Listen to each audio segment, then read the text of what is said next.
आज हम पढ़ने जा रहे हैं मशीन डिज़ाइन का बियरिंग चैप्टर। बियरिंग एक ऐसा मैकेनिकल कंपोनेंट होता है जो स्लाइडिंग और रोटेटिंग मशीन कंपोनेंट को सपोर्ट प्रोवाइड करता है, और इसमें जो पावर होती है वो मिनिमम लॉस होती है, और ये गाइड भी करता है कंपोनेंट को ताकि वो स्पेसिफिक मोशन परफॉर्म कर सकें।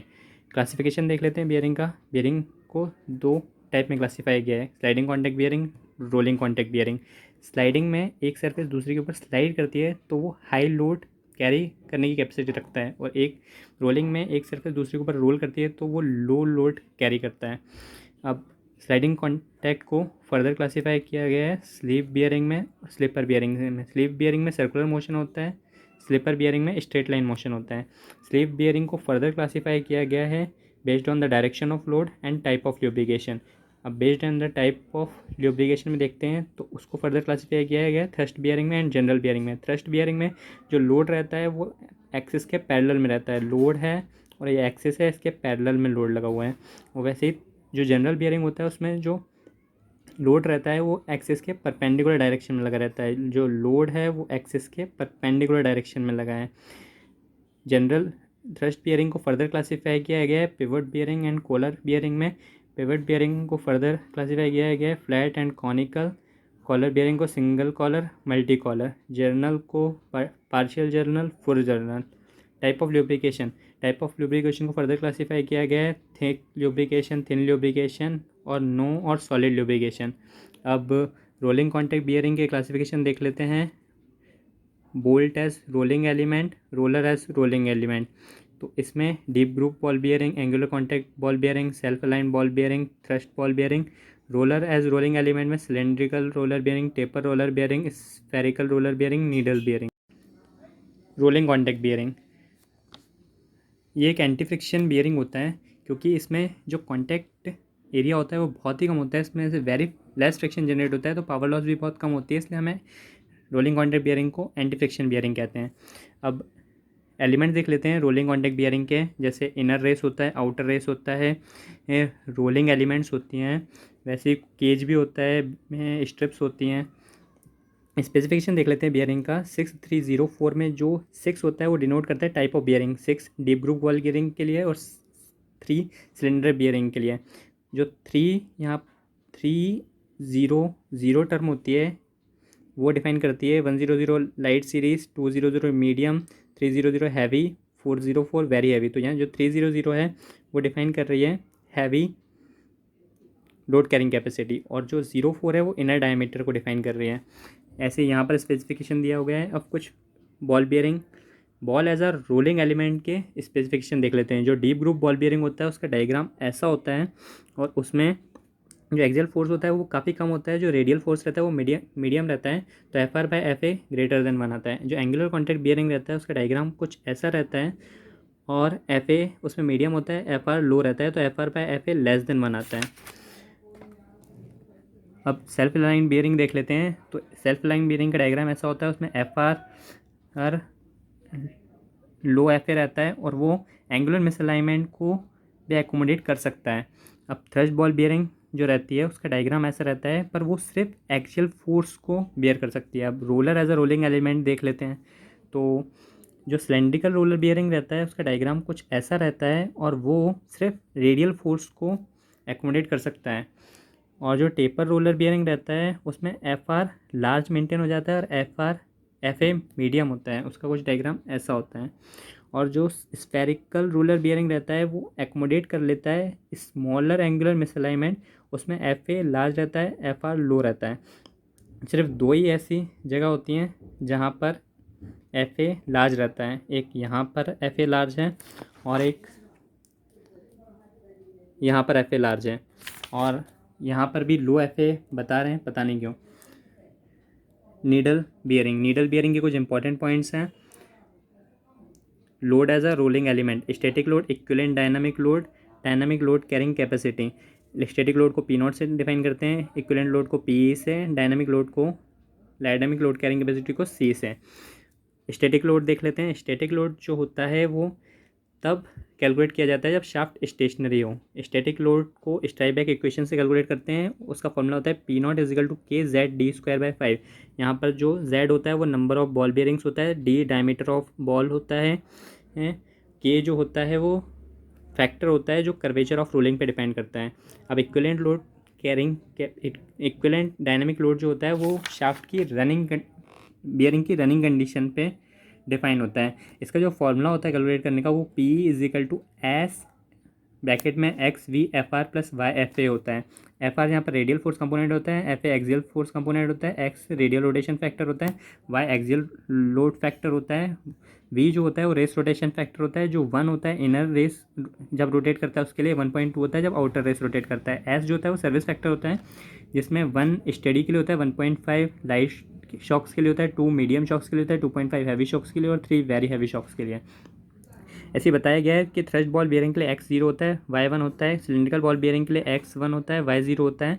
अगर लोड और आरपीएम चेंज नहीं हो रहे हो तो जो ऊपर वाली इक्वेशन है वो वैलिड रहती है बिल्कुल, पर अगर लोड और आरपीएम चेंज हो रहे हो तो एक नया कॉन्सेप्ट आता है क्यूब मीन इक्विवेलेंट लोड का। इसके क्वेश्चंस काफ़ी कैलकुलेटिव होते हैं पर ये बहुत इंपॉर्टेंट फॉर्मूला है। Cube mean equivalent load is equal to cube root of P1 की power cube N1 plus P2 cube की power N2 plus P3 cube की power N3 divided by N1 plus N2 plus N3। तो इससे ये calculate हो जाता है। अब डायनामिक लोड कैरिंग कैपेसिटी देख लेते हैं, इससे काफ़ी क्वेश्चन आते हैं। डायनामिक लोड कैरिंग कैपेसिटी दो कॉन्सेप्ट डिपेंड करती है, 90% रिलायबिलिटी होनी चाहिए और 10⁻6 मिलियन रिवॉल्यूशन से ज़्यादा लाइफ होनी चाहिए। फॉर्मूला देख लेते हैं। लाइफ ऑफ द बियरिंग जो होती है वो C/P की पावर K होता है, जिसमें L जो होता है life of the bearing in million revolution, C जो होता है dynamic load carrying capacity, P equivalent load और K rolling element dependent factor. जो K होता है वो बॉल बियरिंग के लिए 3 होता है और रोलर बियरिंग के लिए 10/3 होता है। Life of the bearing million revolution में देख लेते हैं, तो जो मिलियन रिवॉल्यूशन में लाइफ होती है वो LH into 60 into N by 10⁻6 होती है। LH यहाँ पर होता है लाइफ इन आवर्स, N जो होता है RPM होता है। लाइफ ऑफ द बियरिंग देख लेते हैं। एवरेज लाइफ जो होती है वो एक इंडिविजुअल बियरिंग के लिए बात करते हैं, उसमें जब तक फर्स्ट एविडेंस ऑफ क्रैक नहीं आ जाता है, और जो रेटेड लाइफ होती है वो ग्रुप ऑफ बियरिंग के लिए डिफाइन होती है। एक इम्पॉर्टेंट फॉर्मूला देख लेते हैं। L95/L90 is equal to Ln 1/R95 upon Ln 1/R90 की पावर 1 डिवाइडेड बाई 1.17। कुछ क्वेश्चन देख लेते हैं। क्वेश्चन में S, X, Y, V के सब दिया हुआ है। इक्विवेलेंट लोड आ जाएगा, इक्विवेलेंट लोड और L90 कैलकुलेट कर लेंगे जो भी आवर दिए हैं और RPM दिया उसकी मदद से, तो C की वैल्यू आ जाएगी L is equal to C/P की पावर K से। ऐसे ही सेम क्वेश्चन ये हो जाएगा। यहाँ पर ये थोड़ा अच्छा क्वेश्चन है, यहाँ पर 99% रिलायबिलिटी पे लाइफ दी हुई है आवर्स में, तो उसकी वजह से 99% रिलायबिलिटी पे मिलियन रिवॉल्यूशन में लाइफ कैलकुलेट करेंगे। उस मिलियन रिवॉल्यूशन लाइफ की मदद से इस फॉर्मूले से कैलकुलेट करके 90% रिलायबिलिटी पे लाइफ कैलकुलेट करेंगे और फिर L is equal to C/P की पावर K फॉर्मूले से डायनामिक कैपेसिटी फाइंड कर लेंगे। ऐसे ही ये बहुत सिंपल क्वेश्चंस दिए हैं। इन सिंपल क्वेश्चन में सिर्फ L is equal to C/P की पावर K में किसी एक चीज़ को वेरी करते हैं, बाकी सबको कांस्टेंट रखते हैं और दूसरे में वेरिएशन देखते हैं। जैसे इसमें लाइफ को रिड्यूस कर दिया है 50% से, लाइफ को रिड्यूस कर दिया है तो इक्विवेलेंट लोड में चेंज पूछ रहे हैं। इसमें लोड को 50% रिड्यूस कर दिया है तो लाइफ में पूछ रहे हैं वेरिएशन। और ऐसे ही ये क्वेश्चन थोड़ा कैलकुलेटिव है, ये भी हो जाएगा आसानी से। थोड़ा रिवाइज कर लेते हैं क्या पढ़ा है पीछे। स्टैटिक लोड जो होता है P0 is equal to K d² Z/6। Equivalent load जो होता है वो P is equal to S bracket में X V F R plus Y F है। क्यूब में इक्विवेलेंट लोड जो होता है वो क्यूब रूट ऑफ P की power cube N1 plus P की power cube N2 plus P की power cube N3 by divided by N1 plus N2 plus N3। Dynamic load carrying capacity L is equal to C/P की power K। Life in hours is equal to L90 is equal to LH into 60 into N divided by 10⁻6। L85/L90 is equal to Ln 1/0.85 Ln divided by Ln 1/0.90 की power 1 divided by 1.17। ऐसे ही ये question है, ये भी solve हो जाएगा। ये question देख लेते हैं। ये क्वेश्चन इंपॉर्टेंट क्वेश्चन है, काफ़ी कैलकुलेटिव होता है। वही क्यूब मीन इक्विवेलेंट लोड का, इसमें अलग अलग लोड अलग अलग टाइम के लिए दिया रहता है। हम सिंपल N1 और P से स्मॉल n1 कैलकुलेट कर लेंगे और उससे फॉर्मूले में यूज़ करके सिंपल कैलकुलेटिव है पर हो जाएगा। अब हम पढ़ने जा रहे हैं sliding contact bearing. Sliding contact bearing में दो तरीके की बियरिंग आती हैं, thrust bearing, general bearing. Thrust bearing वो होती है जिसमें लोड जो होता है वो एक्सिस ऑफ रोटेशन के पैरेलल लगता है, और जनरल बियरिंग वो होती है जिसमें लोड जो होता है वो एक्सिस ऑफ रोटेशन के परपेंडिकुलर डायरेक्शन में लगता है। थ्रस्ट बियरिंग सॉलिड ल्यूब्रिकेशन को डिफाइन करती हैं और उसमें जो कांटेक्ट होता है शाफ्ट और बियरिंग का वो फिजिकल कांटेक्ट होता है। जनरल बियरिंग में वो लिक्विड ल्यूब्रिकेशन होता है। लिक्विड ल्यूब्रिकेशन को फर्दर डिफाइन करते हैं थिक ल्यूब्रिकेशन हाइड्रोस्टैटिक और हाइड्रोडायनामिक होता है। इस नोट में ये बताया गया है कि अगर क्लच नया है तो उसमें यूपीटी लगाते हैं और क्लच पुराना हो गया तो उसमें यूडब्ल्यूटी लगाते हैं। थ्रस्ट बियरिंग को आगे बढ़ते हैं, single collar thrust bearing. Single collar thrust bearing करते हैं। इसमें जो शेयरिंग फेलियर होता है वो tau S equal to force per resisting area होता है। Tau S equal to W/2πRI into thickness. और अगर पावर लॉस देखते हैं तो TF इंटू ओमेगा होता है, ये मैक्सिमम पावर लॉस होता है सिंगल कॉलर थ्रस्ट बियरिंग के लिए। सिंगल कॉलर थ्रस्ट बियरिंग के लिए TF जो होता है उसका फॉर्मूला होता है 2/3 म्यू W R0 का क्यूब माइनस RI का क्यूब डिवाइडेड बाय R0 का स्क्वायर माइनस RI का स्क्वायर। पावर लॉस का फॉर्मूला होता है TF into omega. Permeability pressure का फॉर्मूला होता है परमेबल प्रेशर का W/πR0 square minus RI square. R effective जो होता है 2/3 R0 का क्यूब माइनस RI का क्यूब डिवाइडेड बाय R0 का स्क्वायर माइनस RI का स्क्वायर। जो फ्रिक्शनल फोर्स होता है वो मेनली P इफेक्टिव पर लगता है। अब UWT देख लेते हैं। UPT देख लिया, UWT देख रहे हैं। TF is equal to 1/2 mu W R0 plus RI। Power loss is equal to TF into omega. Permeable pressure is equal to W/2πRI R0 minus RI। R effective is equal to R0 plus RI/2। अब पढ़ रहे हैं multi collar thrust bearing. Multi collar thrust bearing का जो tau S होता है वो force per unit या सेम रहता है W/2πRI to T into N, number of collars, कितनी कॉलर्स लगी हैं। जो W कॉलर होता है वो भी थ्रस्ट बियरिंग के लिए W/N होता है, कितनी कॉलर्स लगी हुई हैं। P कॉलर जो होता है वो भी P/N होता है, पर जो T collar is equal to TF होता है वो मल्टी कॉलर बियरिंग के लिए अनचेंज रहता है। UPT देख लेते हैं। UPT में जो मल्टी कॉलर थ्रस्ट बियरिंग के लिए जो प्रेशर का फॉर्मूला है वो W/πR0 square minus RI square तो सेम रहता है, N से डिवाइड हो जाता है। मतलब जो सिंगल कॉलर थ्रस्ट बियरिंग को N से डिवाइड दे देंगे तो मल्टी कॉलर थ्रस्ट बियरिंग का प्रेशर आ जाएगा। जो टॉर्क होता है मल्टी कॉलर थ्रस्ट बियरिंग का वो रिमेन अनचेंज रहता है, मतलब वही 2/3 mu W R0 cube minus RI cube divided by R0 square minus RI square. अब कुछ न्यूमेरिकल्स देख लेते हैं। न्यूमेरिकल्स में सीधे वैल्यू दिए है, म्यू की थ्रस्ट कितना लगाया है, दोनों रेडियस दी हुई हैं, आउटर इनर RPM दिया हुआ है और शेयर स्ट्रेस भी दिया हुआ है। बस डायरेक्ट फार्मूला लगा के आंसर आ जाएगा इसमें। मल्टी कॉलर थ्रस्ट बियरिंग का क्वेश्चन है, सिंपल है, सब दिया हुआ है, प्रेशर दिया हुआ है, लोड दिया हुआ है, रेडियस दी हुई है, बस N कॉलर निकालना है, आसानी से आ जाएगा। ये क्वेश्चन थोड़ा अच्छा है, इसमें थोड़ी कैलकुलेशन होगी, में क्वाड्रेटिक इक्वेशन बनानी पड़ेगी।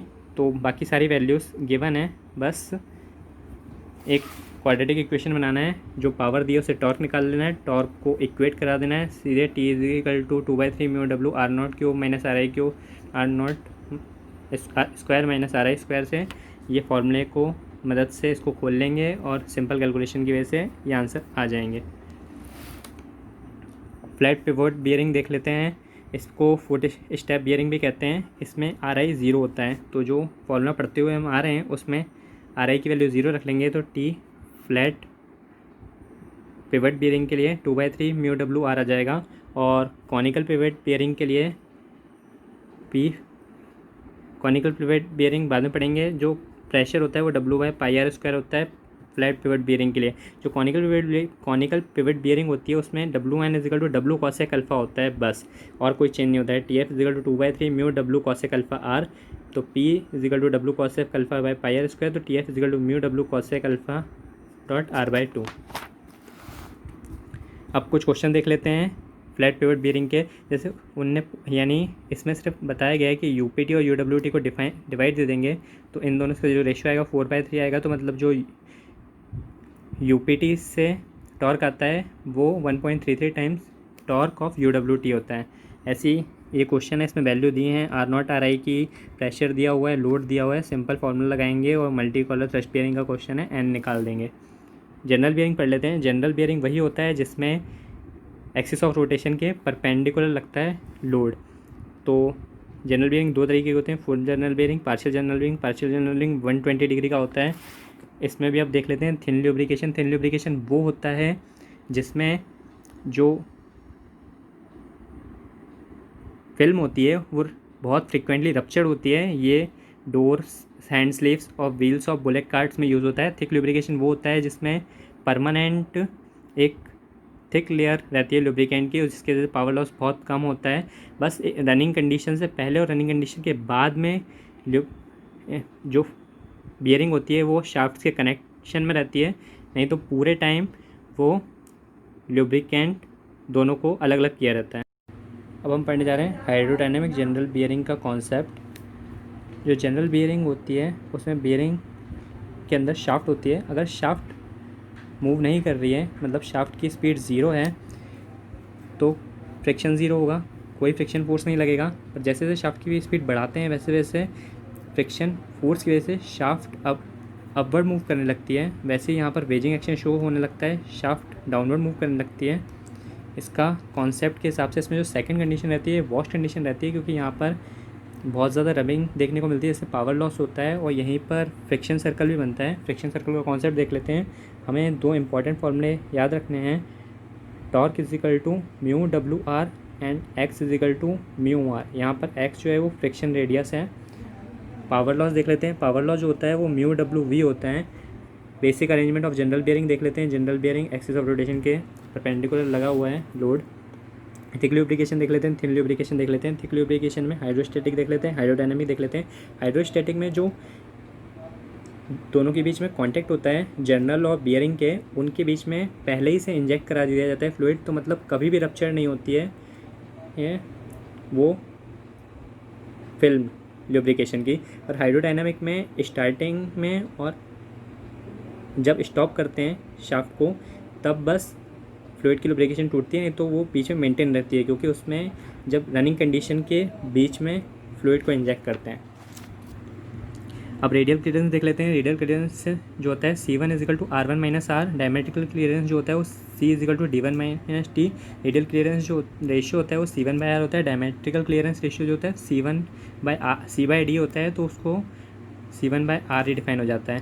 तो R1 जो होता है वो R plus E plus H0 तीनों होता है, और E जो होता है वो C1 माइनस H0 होता है। सेंट्रिसिटी रेशियो जो होता है वो E/C1 होता है। और जो लोड होता है, जो बियरिंग प्रेशर होता है वो लोड बाय एरिया होता है। LD कितने एरिया पे वो लगा हुआ है, कितनी लेंथ और कितना एरिया, कितने डायमीटर। हीट जनरेटर देख लेते हैं, mu W we. Heat dissipated देख लेते हैं, CD/D L into delta T. यहाँ पर H जो है कन्वेक्टिव हीट कोफिशिएंट है, CD जो है वो हीट डिसिपेशन कोफिशिएंट है, H पाई से कैलकुलेट करते हैं उसे।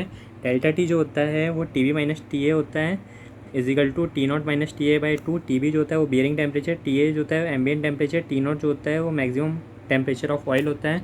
यहाँ पर अगर जनरेटेड हीट ज़्यादा जनरेट हो रही है डिसिपेशन से, तो हमें आर्टिफिशियल कूलिंग यूज़ करनी होगी। वो Hg माइनस HD जो होता है वो m.Cp Tout माइनस Tin होता है। यहाँ पर मैकीस इक्वेशन देख लेते हैं। मैकीस इक्वेशन जो होता है mu is equal to 33/10⁸ is equal to Z(n)/P'(D/C